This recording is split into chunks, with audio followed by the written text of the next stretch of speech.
जगह थी कर्नाटक का बेंगलुरु शहर। 18 अगस्त 2019 रविवार का दिन। वक्त सुबह के 7 बजे का था। शहर के राजाजी नगर क्षेत्र में वाटल नागराज रोड पर 5वें ब्लॉक में एक घर से अचानक आग की लपटें उठी। पड़ोसियों ने खिड़की से लपटें उठते देखी तो आग बुझाने को दौड़े। फायर ब्रिगेड और पुलिस को भी आग लगने की सूचना दी गई। जलते घर से वहां रहने वाली 15 साल की बच्ची के चिल्लाने और रोने की लगातार आवाजें आ रही थी। ये घर के बाथरूम में लगी थी आग। फायर ब्रिगेड की टीम ने कड़ी मशक्कत के बाद आग बुझाई। आग बुझी तो हर कोई हैरान रह गया।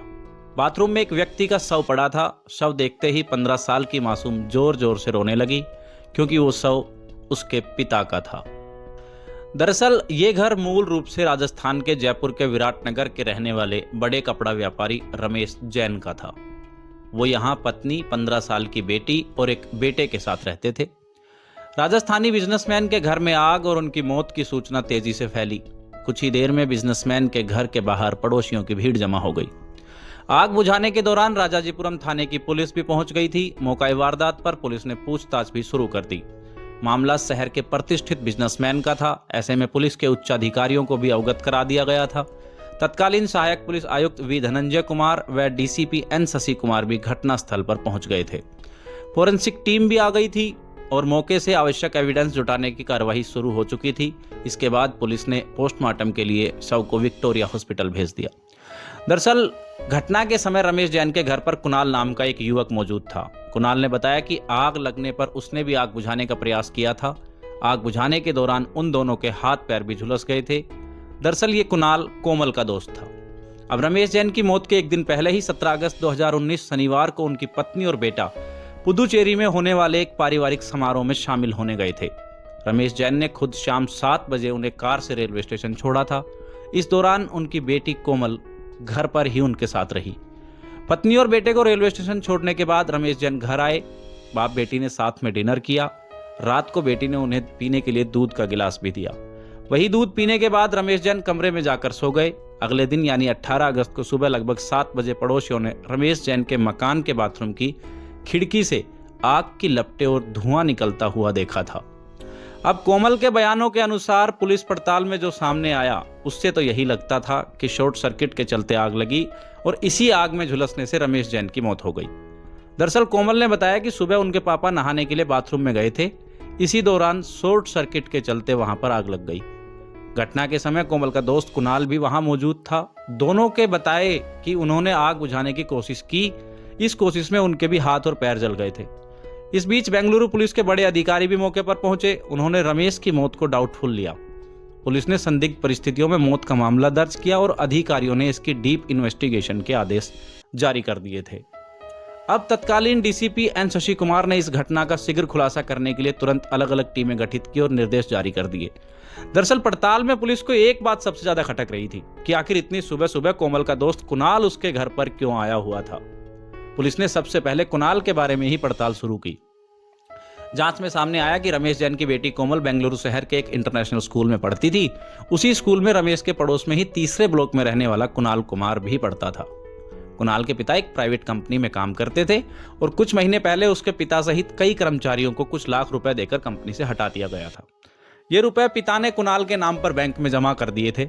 इन रुपयों के ब्याज से ही परिवार का गुजारा चलता था, क्योंकि कुणाल उनका इकलौता बेटा था। अब कोमल और कुणाल में पिछले 5 साल से दोस्ती थी। कुणाल कोमल से 3 साल सीनियर भी था।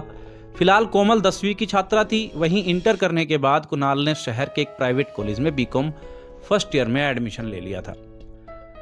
अब पुलिस पड़ताल में यह पता चल गया था कि कोमल और कुणाल के बीच दोस्ती से बढ़कर रिलेशन था। ऐसे में उसका सुबह सुबह जल्दी कोमल के घर में रहना अप्रत्याशित तो नहीं लग रहा था। इस बीच पुलिस को पोस्टमार्टम रिपोर्ट और फोरेंसिक टीम की एक रिपोर्ट भी मिली। फोरेंसिक टीम की घर में इन्वेस्टिगेशन के दौरान मृतक रमेश के बेड पर ब्लड स्पॉट मिले थे, जिन्हें साफ किया गया था।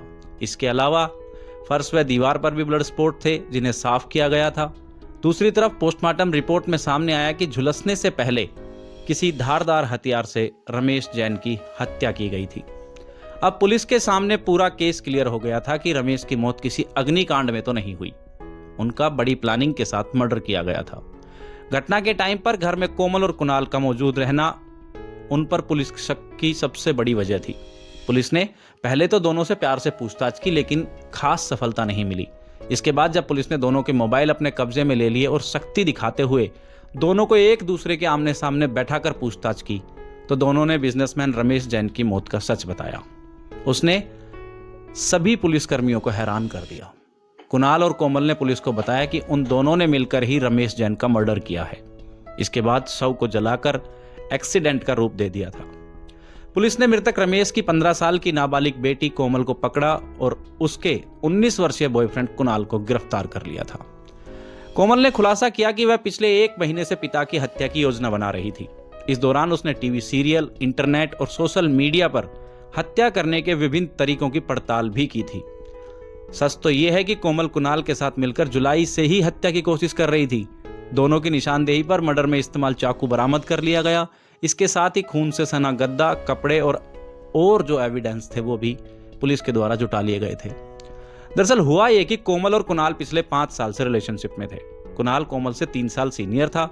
वह शहर के एक प्राइवेट कॉलेज में बीकॉम फर्स्ट ईयर में पढ़ता था। दोनों का मिलना कम ही हो पाता था। इसके चलते कोमल कुणाल से अक्सर फोन पर ही बातचीत किया करती थी। कोमल मॉडल बनना चाहती थी। मॉडल बनने की चाह और अक्सर देर तक बेटी का मोबाइल पर बात करना पिता रमेश को पसंद नहीं था। रमेश ने कई बार कोमल को कुणाल से दूर रहने को भी कहा था। कोमल को पिता की ये सब हिदायतें और पाबंदियां पसंद नहीं थी। अब पुलिस इन्वेस्टिगेशन में सामने आया कि एक बार परिवार को गुमराह करके कोमल अपनी सहेलियों के साथ शहर से बाहर घूमने के बहाने बॉयफ्रेंड कुणाल के साथ मुंबई गई थी। मुंबई में 4 दिन रहकर उसने कई फोटोशूट करवाए थे और एक फैशन शो में भी हिस्सा लिया था।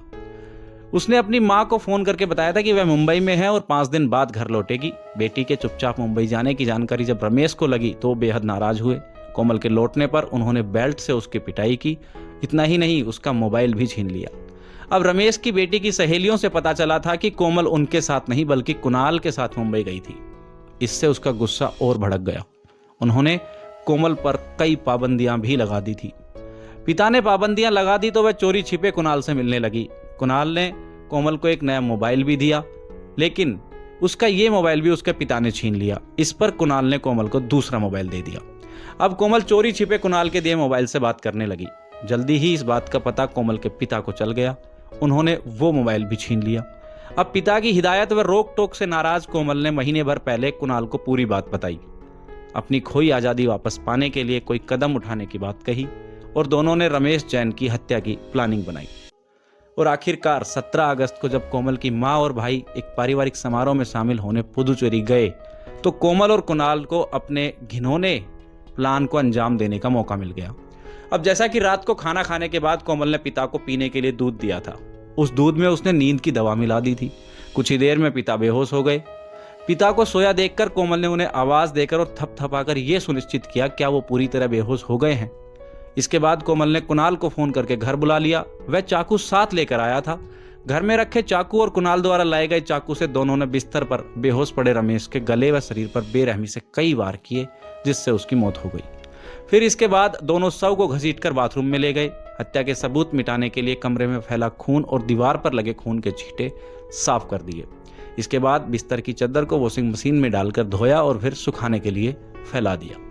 इसके बाद दोनों आगे की योजना बनाने लगे। सुबह 7 बजते ही कोमल घर से निकली। 3 बोतलों में पेट्रोल लेकर आई।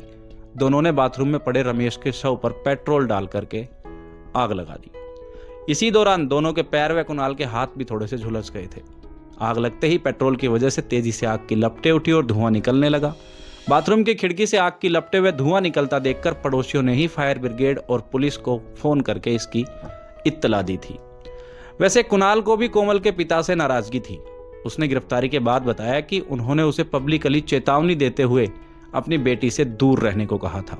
साथ ही कुछ दिन पहले उन्होंने कोमल को जो मोबाइल दिया था वो भी उन्होंने छीन लिया था। वो उसकी गर्लफ्रेंड को पीटते और डांटते थे। ये कुणाल को बिल्कुल भी अच्छा नहीं लगता था। कोमल ने पुलिस को बताया कि उसने अपने पिता को चाकू नहीं मारा, लेकिन घटना के समय वो वहां मौजूद थी। राजाजी नगर पुलिस द्वारा कोमल को किशोर न्याय बोर्ड के सामने पेश किया गया, जहां से उसे बल्कियारा बाल मंदिर भेज दिया गया। वहीं कुणाल को मजिस्ट्रेट के समक्ष पेश करके जेल भेज दिया गया था। अब इस मामले के आरोपी बेटी नाबालिग थी, उस पर जुवेनाइल कोर्ट में मामला चला। वहीं दूसरे आरोपी पर बेंगलुरु के एसीजीएम कोर्ट में ट्रायल चला। 4 बार जमानत याचिका खारिज होने के बावजूद 2 मई 2023 को ट्रायल कोर्ट ने संदेह का लाभ देते हुए उसे बरी कर दिया। मृतक के परिवार की तरफ से भी फैसले के खिलाफ हाई कोर्ट में कोई अपील नहीं की गई थी। तो ये थी आज की क्राइम दास्तान, जिसमें कोमल और कुणाल को अभी पूरी तरीके से जो बालिग भी नहीं हुए थे, बस इसलिए रमेश जैन का कत्ल कर दिया क्योंकि वो उनके भले की बात करते थे और कुछ पाबंदियां लगाते थे अपनी बेटी पर। दरअसल देखा जाए ना तो जुर्म हमारे आसपास ही हो रहे होते हैं, बस हमारी आंखों से ओझल रहते हैं। इसलिए जागरूक बने और सतर्क रहें, क्योंकि अपराध का कोई चेहरा नहीं होता। जल्दी मिलते हैं एक और नई क्राइम दास्तान के साथ। तब तक के लिए नमस्कार, धन्यवाद।